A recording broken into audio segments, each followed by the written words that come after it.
మనసులో పెట్టుకోండి, అందరూ చెప్పాలన్నమాట. తల వంచండి. పరిశుద్ధ ప్రభువా నీకు స్తోత్రాలు నాయన. ఎంత గంభీరమైన ఆరాధన చేశావు నాయన భూలోకంలో. దయతో మాలో ఎవరన్నా ఏదన్నా దోషంతో కానీ లోపంతో కానీ చేసి ఉంటే దయతో మన్నించండి నాయన. ఆ శాపం సంఘం మీద పడకుండా చేయండి, గ్రామం మీద పడకుండా చేయండి, మా గృహాల్లో పడకుండా చేయండి నాయన. దేవా, మీ రక్తం ఇచ్చి కని కొన్న సంఘం నాయన. దీనిలో మీరు తప్ప ఇంకొకరికి ఎవరికి నాయన అధికారం లేదు. మీకే మహిమ. మీరు వచ్చేంత వరకు ప్రభువా ఈ మందిరం కూడుకోవటానికి, ప్రార్థన చేసుకోవటానికి, విజ్ఞాపన చేయటానికి నాయన, ఆరాధన చేయటానికి మీరు మాకు ఇచ్చిన మంచి ఈ చిన్న భవనాన్ని బట్టి మీకు స్తోత్రాలు నాయన. దేవా, బిడ్డలందరినీ నాయన మీరు ఆలోచింప చేయండి. వచ్చాము, అందరం ఆరాధన చేశాం.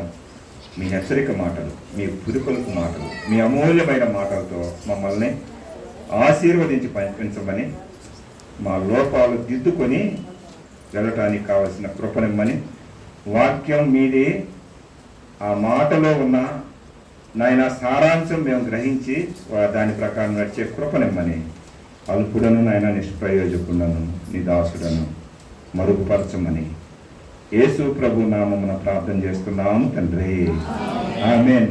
ఒకే ఒక మాట, తప్పించుకున్నోడు వచ్చాడు. నేను పోయినసారి 4 రాజులు నా వైపు చూశారండి, భలే ఆనందంగా ఉంటుంది. 5 రాజులను కొట్టేశారు. 4 రాజులు 5 రాజులని వాడగొట్టారు. ఎట్లా? ఈ 5 ఏమో తక్కువ వాళ్ళ, ఈ 4 బలహీనులు. వాస్తవానికి ఈ 4 ఎట్లా యుద్ధం చేశారంటే అది ఆశ్చర్యం, అంతే. అది ఆశ్చర్యం.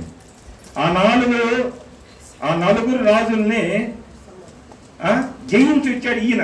ఎవరైనా ఎవరు చెప్పండి? ఏంటంటే అబ్రహాం కాదు. ఏంటి ఆ 4 అంటే?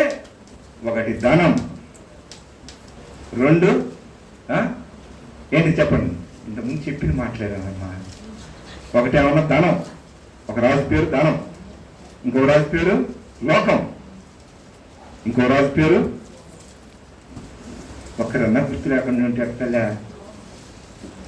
లోకం 1, ధనం 1, ఇంకొకటి ఈ లోకంలో ఉండే సుఖం. ఇంకొకటి చెప్పండి. మీరు చెప్పకపోతే నేనేం చెప్పలేను. 4 రాజులు. ఆ 4 రాజుల్లో వాడు జయించామనుకుంటే ఈయన పోయి ఈ 4 రాజులు జయించాడు. అప్పుడు తన చిన్న తమ్ముడు కుమారుడైన లోతుని, లోతు భార్యను, లోతు 2 కుమార్తెలను క్షేమంగా తీసుకొని వచ్చి, అరే బాబు ఇదిరా, ఇది సంఘంరా, ఇది ఆరాధనరా, ఇట్లా ఉంటుంది అని అంటే అప్పుడు మనోడు మాట అన్నోడు కాదులే. ఎందుకంటే ఇంకా విచారకరమైన విషయం ఏంటంటే బైబిల్లో రాయబడింది కాబట్టి కుమార్తెలోనే పెళ్లి చేసుకున్నట్టు. అది ఇక్కడ మోయాబీలు, అమ్మోనీలు వచ్చారు. ఆ విషయాలు ఇక్కడ భయంకరం. అది సంఘాల్లో జరగకూడదు. సంఘములో పవిత్రం, నిర్దోషం, నిష్కల్మషం, పాపులలో చేరక ప్రత్యేకంగా పవిత్రంగా నిర్దోషంగా ఎట్లా ఉండాలా? ధవళవర్ణుడు, రత్నవర్ణుడు అదే ఉండాలంతే.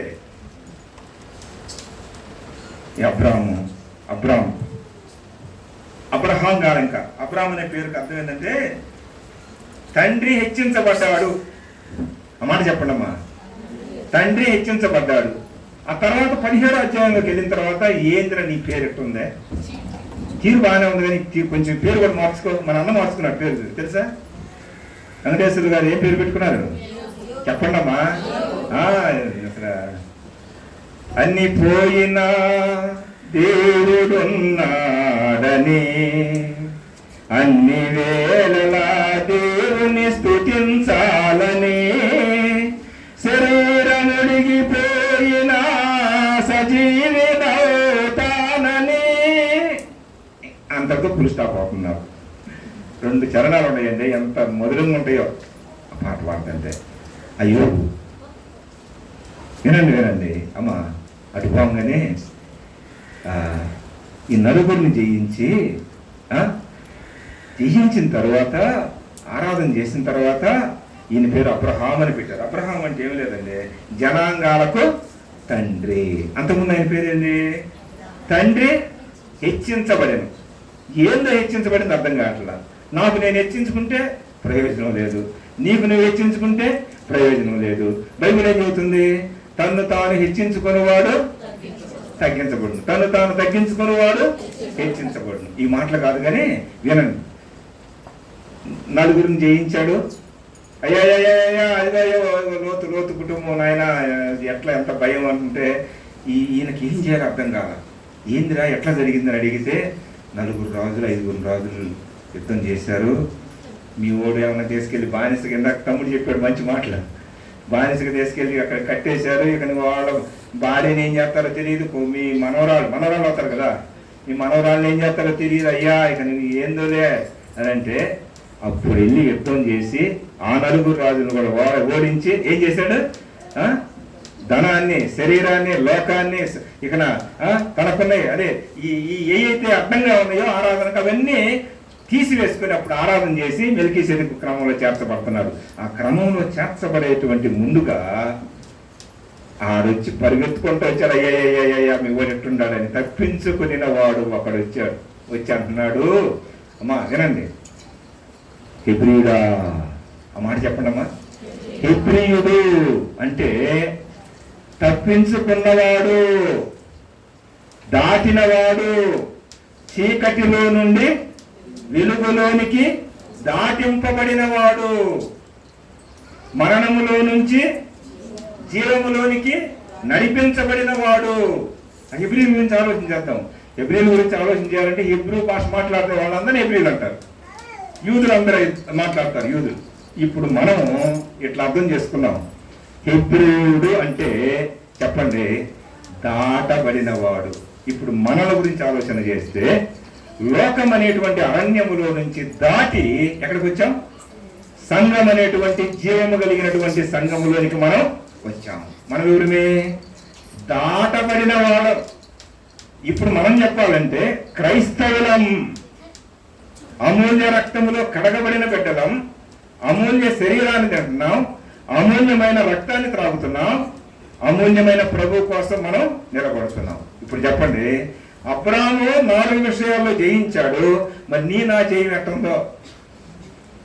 జయించకుండా ఆరాధన కూడా బాగోద్దని ఒకసారి చెప్పే మీకు గుర్తుందా అమ్మ? అన్ని మనసులో పెట్టుకోండి. ఒక్కొక్కరన్నా అక్కడక్కడన్నా చిన్నగా కక్కినట్టు అన్నానంటే అంటే ఏం లేదు, అక్కడక్కడ ఒక మాట చెబుతూ ఉంటే సంతోషం కదా. ఎంత కష్టపడాలండి ఒక వర్తమానం చెప్పాలంటే? మన ఇష్టం వచ్చింది చేస్తే ప్రయోజనం ఏమీ లేదు, ఏది పడితే చేస్తే ప్రయోజనం ఏమీ లేదు. అందరం ఆకలితో వచ్చాము, ఆకలి తీరాలిగా. ఊరకు మాటలు చెప్పి పంపిస్తే ఏం ప్రయోజనం? ఆకలి, ఆత్మ సంబంధమైన దాహంతో వచ్చాము. మంచినీళ్ళు కావాలిగా. చేతి నీళ్ళు వస్తే, చేతి నీళ్ళు కూడా కాదు, మురికి నీళ్ళు వస్తే, మురికి నీళ్ళు కూడా కాదు. ఇంకా చెప్పాలంటే ఆ చేదు కలిపినటువంటి ఆ నీళ్ళే వస్తే ఆలోచన చేద్దాం. హెబ్రీయులు చూడండి అయ్యా, త్వరగా చాలా ఉన్నాయి కానీ కొద్దిలోనే ముగిస్తా. యోహాను సువార్త 4:9. ఈ తప్పించుకున్న ఆయన పేరు అమ్మ ఈ గ్రంథంలో లేదు కానీ అప్రమాణిక గ్రంథం అని నా దగ్గర అవుతుంది.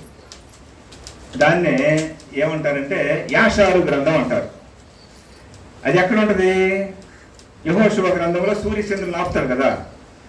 యెహోషువ ప్రార్థన చేస్తూ ఉంటే సూర్యచంద్రులు ఆగిపోయినట్టు చరిత్ర కూడా ఉంది. దాన్ని యాషారు గ్రంథంలో రాశారు. ఏ గ్రంథం చెప్పండి అన్నమాట. ఆ గ్రంథం నాకు దొరికింది కాబట్టి దానిలో ఉంది. ఆ తప్పించుకున్నాడు ఎవడు అంటే యోనస్ అని రాయబడింది. ఏంటిది? ఏది చెప్పండి అమ్మా. యూనికే కాదు, మళ్ళీ అక్కడ పోయాడు. అలా అవ్వ తాత అది తిమోతి వాళ్ళ అమ్మ అట్టుకోబాకండి. యోనస్ ఏంటిది? యోనస్ వచ్చి అంటున్నాడు, అయ్యా అబ్రాహం అయ్యా ఇది అయ్యా పరిస్థితి అంటే ఏందిరా అంటే అబ్రాహం అయ్యా అలా హెబ్రీయుడైన అబ్రాహాముకు, ఎవరికి? క్రైస్తవులైన మనకే హెబ్రీయుడు. చూడండి చదువు 4:9. ఆ సమరయ స్త్రీ యూదుడవైన నీవు సమరయ స్త్రీడైన నన్ను దాహమునకు ఇమ్మని ఎలా అడుగుతున్నా? ఎట్లయ్యా? నువ్వు యూదుడివి, నువ్వు హెబ్రీయుడివి, నీ కట్టుబట్లు వేరు, నీ పద్ధతి వేరు, నీ ఆరాధన వేరు, నీ నీ నీ నీదంతా వేరు. మేమేంది? కొండెక్కుతాం, బలిస్తాం, చేస్తాం. మేము కూడా అదే అనుకుంటాం, కానీ మాకేం లేదు. జీవము లేని వాటికి చేస్తున్నాం. జీవము కలిగిన మీరయ్యా, అయ్యయ్యో నువ్వు నా దగ్గరికి వచ్చి యూదుడు పోయి ఉండి, అది కూడా పురుషుడు పోయి ఉండి, నువ్వు ఏంది నన్ను అడుగుతున్నావు? అప్పుడు అంటాడు యేసుక్రీస్తు, ఒక్క ఆమె కోసమేగా అమ్మా వినండి అంటాడు, నీ ఒక్కదాని కోసం వచ్చాను అంటాడు. నువ్వెవరు? సమరయుడు. మత క్రైస్తవురాలు. ఇట్లా చెప్పాలి. ఎక్కడ ఏం క్రైస్తవురాలు చెప్పండి? అన్నీ చేస్తారు. తోరణాలు కడతారు, ఇలా ముందు ముక్కులు వేసుకుంటారు. అమ్మా వినండి జాగ్రత్తగా. అది తప్ప ఒప్పని వేరే వాళ్ళ గురించి మాట్లాడుతున్నా, క్రైస్తవుల గురించే మాట్లాడుతున్నాం. తర్వాత ఇంకేం కడతారు? కుడికాలు ముందు పెట్టమంటారు. ఎడంకాలు లేకపోతే కుడికాలు ఎక్కడ వచ్చింది? అర్థం చేసుకోండి. ఎక్కుంటారు కదా. ఇంకేమంటారు? ఇటు సుక్క వేడమని ఉంటారు.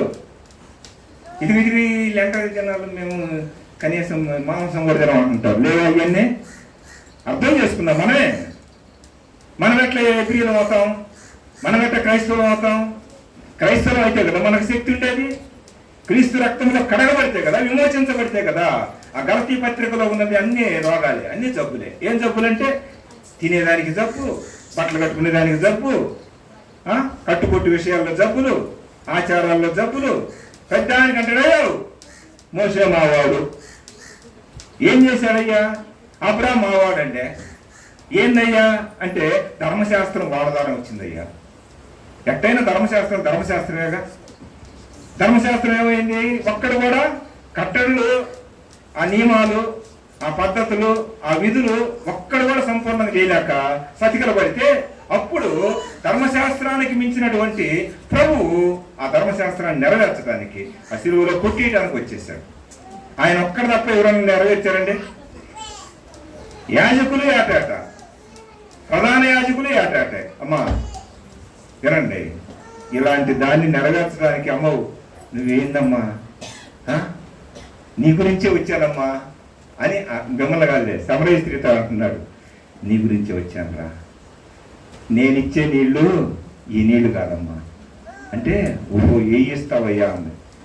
నువ్వు ఈ నీళ్లు తాగాలంటే నీకున్న ఎంతమంది? 5 కదా. 5 నేసరామ్మంది. గుండె డబ్బేలు ఉంది కదండి. నీకున్న పాపాలు, నీకున్న పద్ధతి, అసలు నువ్వు ఎట్లాంటి దానివో నేను చెబుతా అన్నాడు. ఆమె గుండె పగిలిపోయింది. నువ్వు అక్కడ ఇది చేసావు కదా, ఇక్కడ ఇది చేసావు కదా, అక్కడ ఇది కదా, ఇప్పుడున్నవాడు కూడా నీవాడు కాడు. గుండె పగిలిపోతే పగిలిన హృదయంతో వచ్చింది. ఆ హెబ్రీయుడి దగ్గరికి వచ్చింది, ఆ యూదుడి దగ్గరికి వచ్చింది. అంటుంది, అయ్యా ఇయ్యయ్యా అంటే ఇచ్చానన్నాడు. ఆమా వెంటనే ఊర్లో పడింది. అయ్యో నా పాపాలన్నీ కూడా ఆ బావి దగ్గర కుండ అక్కడే పగలగొట్టుకొని నా పాపం అంతా చెప్పినోడు ఆ యూదుడు ఒక్కడే, ఆ హెబ్రీయుడు ఒక్కడే, ఇంకెవరు చెప్పలేదా ఇప్పుడు దాకా అంది. వాళ్ళు అంటున్నారు కదా, ఏందమ్మ ఇట్ట మారిపోయావు నువ్వు అంటే అన్న కదా. అయ్యో ఆయన తీసుకొని వస్తానయ్యా అంది. తీసుకురమ్మంది. తీసుకొచ్చిన తర్వాత అంటున్నాడు, ఏందమ్మ నువ్వు బుద్ధిగా చెప్పావు మాకు, ఎంత ఉంటే ఆయన దగ్గర నువ్వు ఎంత చెప్పావు, ఎంత చెప్పి మమ్మల్ని అవమానపరుస్తావు, అసలు ఇక్కడే ఉండయ్యా నువ్వు అంటున్నారు ఆయన్ని. అర్థం చేసుకోండి, హెబ్రీయులు అంటే అది. ఒక అడుగు పెట్టినా అడుగు తీసినా మన వల్ల ఏముండాలా? ప్రయోజనం ఉండాలా, మేలు జరగాల. చూడండి యోనా 1వ అధ్యాయం 9వ వచనం. త్వరగా బాగా నిద్రపోతున్నాడు, ఒకడు లేపాడు. ఏం నిద్రపోతున్నాడు? అమరానికి వెళ్ళి, అమరానికి ఏది అమరానికి ఏమన్నాడు? ఏందో నిద్రపోతా అంటే, కాదు నేను నిద్రపోతాడు కాదు, అసలు నేనేందని నేను చదువయ్యా గట్టిగా చదవాలి. నేను హెబ్రీయుడును, సముద్రమునకును భూమికిని సృష్టికర్త. అసలు ఇది మా దేవుడు అంటే యెహోవా అండి. ఆకాశం కింద భూమి సముద్రం ఇవన్నీ సృష్టించింది ఆయనే. ఊరే ఊరే నిద్రపోతాడా, నువ్వు నిద్రపోతున్నావు ఏందని వాళ్ళు అంటుంటే నేను నిద్రపోవట్లా, అసలు ఏందని మా దేవుడు అని అంటా ఒక మాట చెబుతున్నాడు. నువ్వు ఎవరు అబ్బాయి అంటే మనం ఏం చాలాసార్లు ఏమంటాం, నేను ఏదో అప్పుడప్పుడు మందిరానికి వెళ్తానని అంటాం, తప్పుకుంటూ ఉంటాం. ఎందుకంటే వాళ్ళ యొక్క స్థితిగతులను చూసి ఆయన అట్లా అంటలా, నేను హెబ్రీయుడిని. ఏమంటున్నాడు? హెబ్రీయుడు అయితే నిద్రపోవచ్చా? ఆ తర్వాత లేపాడు. ఆ చేప గర్భంలోకి వెళ్ళి నాసులో తలంతా చుట్టుకొని పోతుంటే 3 దినాలు అయింది కూడా అర్థం కాక బయటకు వచ్చి పడి ఒక్క దినం ఊరు మొత్తం తిరిగాడు. ఊరు మొత్తం అంటే 3 రోజులు జరగకుంటే ఒకరోజు కొద్దిగా తిరిగి 2 బల్లాలు తిరుగుంటాడు, నాకు తెలియదు. అయ్యొప్పే పట్టణం తిరిగి కాళ్ళు నొప్పులు కొన్నాయా అన్నాడు. ఏందయ్యా కాళ్ళు నొప్పులు అంటే అప్పటికే 1,20,000 మంది మారు మనసు పొందారు. అప్పటికి ఎంతమంది రక్షణ పొందారు? ఒక్క ప్రసంగానికి అట్లా చేశాడంటే ఆ చేప కడుపులో ఉండి నిజమైన హెబ్రీయుడు ఎంత ఎచ్చుంటాడు? నిజమైన హెబ్రీయుడు దాటబడిన వాడు, పాపం నుంచి దాటబడినటువంటి హెబ్రీయుడు. క్రైస్తవుడుగా మనం ఎట్లా ఉండాలా అర్థం చేసుకోండి. హెబ్రీ తత్వం మనకు కూడా అది ఇంకా చాలా ఉంది. యెషయా అంటున్నాడు 51వ అధ్యాయం 2వ వచనం, ఇంకా 2-3 వచనాలే, 20 వచనాలు నేను ధ్యానం చేసి ఇచ్చాను. 26 చెబుతాను, ఇంకా 2-3 వచనాలు చెప్పి నేను ముగిస్తాను. యెషయా 51:2 లేకపోతే 3:9 ఏదైనా చేయండి, ఏదో ఒకటి చదవండి. ఆలోచించుడి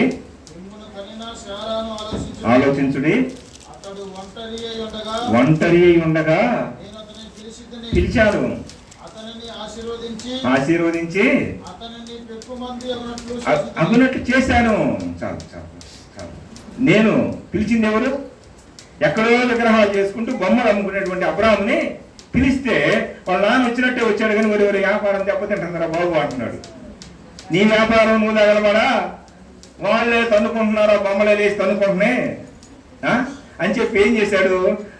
వాళ్ళ నాన్న ముందే ఒక కర్ర తీసుకొని ఇంకో బొమ్మనే, అసలు ఈ బొమ్మ ఏం చేసింది తెలుసా నాన్న, ఈ బొమ్మ ఏం చేసింది తెలుసా అమ్మ, ఈ గ్రంథంలో ఉండవు కానీ అప్పుడే మనకి నన్ను చదువుతుంటే ఆశ్చర్యం వేసింది. నాన్న నువ్వు చూడకున్నావు, నేను చూస్తా ఉన్నానమ్మా, ఇది చూడండి. ఇప్పుడు అంతా కరెక్టా, ఇది చూడకుంటే చూస్తా ఉన్నాడు. ఏంది అబ్బాయి, ఏంది అసలు ఈరోజు ఒక్కడు అమ్మినట్లేదు, డబ్బులు వచ్చినట్లేదు అంటే ఏమొచ్చిందో ఏందో నాన్న నాకు తెలియదు నాన్న.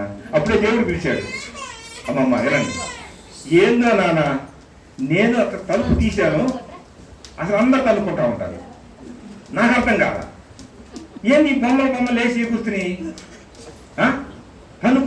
తనుకొని ఏం చేసినాయి, ఈ ఒక్క బొమ్మ ఏం చేసింది, అందరినీ పడేసింది. ఇదే నాన్న మనల్ని కూడా పడేసింది. ఎవరైనా కర్ర తీసుకుని దాన్ని కూడా కొట్టేశాడు. ఊరే నువ్వు ఎంత నష్టం చేస్తున్నావు మాకు అని. అంతే ఆయన మనస్తత్వం ఏంటంటే వ్యాపార మనస్తత్వం. ఏంది విగ్రహాలు పూజ చేసే ఆయన, విగ్రహాలు అమ్మేటువంటి ఆయన దేవుడు పిలవగానే ఆశీర్వదించడానికి పిలిచాడు. పిలిచిన వాడు నమ్మదగిన వాడు. ఎక్కడి నుంచి పిలిచాడు? విగ్రహాలలో ఉన్నప్పుడు పిలిచాడు కాబట్టి ఇక జోలికి వెళ్ళకూడదు కదా, వాటిని కూడా తీసేసుకున్నాడు. అందుకే అబ్రాహాము హెబ్రీయుడు. చెప్పండి, అందుకే అబ్రాహాము ఎవరు? అందుకే మనం క్రైస్తవులు అవ్వాలి. ఎందుకు? పిలిచిన వాడు నమ్మదగిన వాడు. ఎవరు పడితే వాళ్ళు పిలవాలా, రక్తాన్ని ఇచ్చి కడిగి కొన్నటువంటి ఆయన పిలిచాడు మనల్ని. మనం ఏం చేయాలి చెప్పండి, అర్థం చేసుకోండి. చాలా మాటలు ఉన్నాయి. నిర్గమకాండం 2:6, 11:8 ఈ మాటలన్నీ చదువుతా ఉంటే ఒకటే గుర్తొచ్చింది. అమ్మా, చీకట్లో నుంచి వచ్చిన వాళ్ళు, పాపంలో నుంచి వచ్చిన వాళ్ళు, దాటిన వాళ్ళు ఎట్టున్నారు చెప్పండి. ఎన్ని శ్రమలు వస్తున్నా, ఎన్ని ఇబ్బందులు వస్తున్నా కదా. ఒకవేళ అప్పటికే తమ్ముడి కుమారుడు దూరంగా వెళ్ళిపోయాడు, ఆస్తిపాస్తులు పంచుకొని కూడా వెళ్ళిపోయాడు. అయినా కానీ ఏం చేశాడు? తన తమ్ముని యొక్క కుమారుని తన కుమారుడిగా భావించి, కుమారుడు లేనప్పటికీ భావించి ప్రార్థన చేశాడు. తన చిన్న తమ్ముడు కుమారుడే కదండి, అబ్రాహాము యొక్క 2వ తమ్ముడు కుమారుడే కదా లోతు గురించి ప్రార్థన చేశాడు, లోతు గురించి విజ్ఞాపన చేశాడు, లోతు కుటుంబాల గురించి విజ్ఞాపన చేశాడు. హెబ్రీయులు అంటే అదేనండి, క్రైస్తవులు అంటే మనం అదే. ఎవరి ఇబ్బందుల్లో ఉంటే వాళ్ళ కోసం మనం ఏం చేయాలా? విజ్ఞాపన చేయాలి. ఎవరు బాధల్లో ఉంటే వాళ్ళ బాధలను మనం ఏం చేయాలా? పంచుకోవాలా. యోనా నిజంగానే ఒప్పుకున్నాడు, అయ్యా నేను ఎబ్రీనే కానీ నా పరిస్థితి ఎట్టుందన్నాడు. మరి నువ్వు నేను ఎందుకు ఒప్పుకోలేకపోతున్నావు? ఆలోచన చేయండి.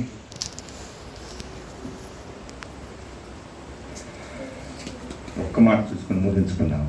యోహాను సువార్త 5:24. ఈ మాట అందరూ చదవాలా? ప్రార్థన చేస్తాను. అన్ని మాటలు దాటి అట్ట 5వ అధ్యాయం 24. ఇదందరికీ వాస్తవానికి సండే స్కూలు ప్రార్థన చేయండి, మళ్ళీ ప్రారంభిస్తాం. మీరందరూ ప్రార్థన చేయండి, ఖచ్చితంగా ప్రారంభించాలి. నా మాట విని నన్ను పంపిన వాని యందు విశ్వాసం ఉంచువాడు నిత్య జీవము గలవాడు. వాడు తీర్పులోనికి రాక మరణములో నుండి జీవములోనికి దాటి ఉన్నాడు. చెప్పండి, ఎవరు? మనమే. చూడండి ఎంత మాట. ఎవరు మాట విన్నాం మనం? ఏమండి ఎవరు మాట విన్నాం చెప్పండి. ఇప్పుడు యేసురత్నం అన్న ఎక్కడికి వెళ్ళి ఎవరు చెప్తా ఉన్నాడు. చెప్తా ఉంటే ఎవరో ఒకరు వచ్చారు, అన్న ఏందన్నా అని. అయ్యా ఈ మాట అయ్యా దేవుడి మాట అయ్యా అన్నాడు. అది అన్నమాట, అది అన్నమాట. ఇప్పుడు యోహాను రాస్తున్నాడు, అది యోహాను మాట. ఇప్పుడు నేను చెబుతున్నా, ఇది నా మాటలా? ఎవరి మాట? దేవుడు అన్నాడు, నా మాట విని నన్ను పంపిన వాని యందు విశ్వాసం ఉంచువాడు నిత్య జీవము గలవాడు. వాడు తీర్పులోనికి రాకడ రహస్య రాకడలో తీర్పు జరగదు. రహస్య రాకడలో ఎత్తబడిన తర్వాత, రెండవ రాకడలో భూమిలో వచ్చిన తర్వాత, యుద్ధం జరిగిన తర్వాత తీర్పు ఏంటి ఉంటుందండి? ఏముంటది? తీర్పు. ఆ తీర్పులోకి మనం పోకుండా చేసేసాడు. మనం తీర్పులోనికి రాక మరణములో నుండి జీవములోనికి దాటి ఉన్నాడు. ఇదేంటి హెబ్రీయుడు అంటే? ఇంకంతే, ఇంకేం చెబుతాను చెప్పండి. హెబ్రీయుడు అని మనం చెప్పుకుంటున్నాము. ఇప్పుడు మనం ఏం చెప్పుకోవాలా? క్రైస్తవులం. క్రీస్తుని నమ్ముకున్నాం. ఎట్లా నమ్ముకున్నాం? మాట ద్వారానూ నమ్ముకున్నాం, పత్రిక ద్వారానూ నమ్ముకున్నాం. లేక నీకు దర్శనం ఉండొచ్చు ఒక్కోసారి. కొంతమందికి దేవుడు దర్శిస్తాడు, అమ్మా అయ్యా ఎంతకాలం అని ఆయన రూపాన్ని చూపించినప్పుడు అట్లయినా నమ్ముకోవచ్చు. ఎట్లా ఏదో విధంగా ఏం చేశావు? ఆయన మాట విన్నావు. ఆ మాట ఏం చేసింది? మనల్ని రక్షణలోనికి వినుట విశ్వాసం. ఆ విశ్వాసం ఏం చేసింది? ఎవరిని గురించి వినాలా? యేసు క్రీస్తుని గురించి. చనిపోయి తిరిగి లేచిన ఆయన గురించి విన్నాం. ఆయన మనల్ని ఏం చేశాడు? మరణంలోంచి జీవంలోనికి దాటించాడు. ఇప్పుడు చెప్పండి, మనం అందరి గురించి చెప్పండి. ఏందో చెప్పరు? హెబ్రీయులం. చెప్పండి. హెబ్రీ భాష మాట్లాడేవాళ్ళు యూదులు మాది అనుకుంటున్నారు. అది కాదు. ఎవరైతే ఆయన మాట వింటారో, ఎవరైతే ఆయన చెప్పినట్టు వింటారో, ఆయన అడుగుజాడల్లో నడిచి మన సిలువను మనమెత్తుకొని ఆ ప్రభు రెండవ రాకడ వరకు, లేకపోతే మన ప్రాణం పోకడ వరకు నమ్మకంగా ఉంటామో, ఆయన ఓలబోయే ముందు ఒకవేళ మనం నిలిచి ఉంటే మనం కూడా మార్పు చెందాలా, లేకపోతే మనం చనిపోతే పరవయసుకి వెళ్ళాలి. వెంకటేశ్వర్లు అన్నని ఒక 10 రోజుల క్రితం 10-12 రోజులు అయింది కదా, ఏం నిక్షట అంటున్నారు? ఎక్కడున్నాడు అన్న? పరదైసులో. యేసుదాస్ గారు ఎక్కడున్నాడు? పరదైసులో. రాజారావు గారు ఎక్కడున్నాడు? పరదైసులో. మార్కల్ ఎక్కడున్నాడు? చెప్పండి అమ్మా. ఇక్కడి నుంచి వెళ్ళినోండే ఎక్కడున్నారు? వాళ్ళందరూ కలుసుకొని మాట్లాడుకుంటా ఉంటారు. అక్కడ ఎట్లా మాట్లాడుకుంటారో అది మాకు తెలియకుండా మనమేం భాష చెప్పలేము. అమ్మా ఆలోచన చేసుకుందాం. మనం కూడా క్రైస్తవులంగా, హెబ్రీయులంగా, నిష్ఠ కలిగిన బ్రాహ్మణంగా, అంటే ఏం చేస్తారంటే రెండో జన్మ ఇస్తాము. రెండో జన్మ. ఇంకా చెప్పాలంటే మనము క్రైస్తవులంగా, ద్విజులు అంటే రెండు అర్థం చేసుకోండి. మనం ఇప్పుడు చెప్పండి, ఆచారాలు లేని ఏంటి నిజ క్రైస్తవుడు క్రీస్తు కోసం సరిపోతాడు. క్రీస్తు మన కోసం చనిపోతే మనం ఆయన కోసం చనిపోతాం. ఇంతే, ఇంకేం లేదు. ఎన్ని వచ్చినా మనం ఎట్లా ఉందాం చెప్పండి? హెబ్రీయులుగా ఉందాం, యూదులుగా ఉందాం, అంటే దాటబడిన వారిగా ఉందాం. అవన్నీ మనకెందుకులే అనుకుంటే క్రైస్తవులుగా ఉందాం. ఆయన మాటలో ఆనందం పొందాం. తెల్లవచ్చని ప్రార్థన చేస్తున్నాం. ఎవరు చెప్పండి మీరంతా? హెబ్రీయులు. ఏమయ్యాం? క్రైస్తవులు అయ్యాం.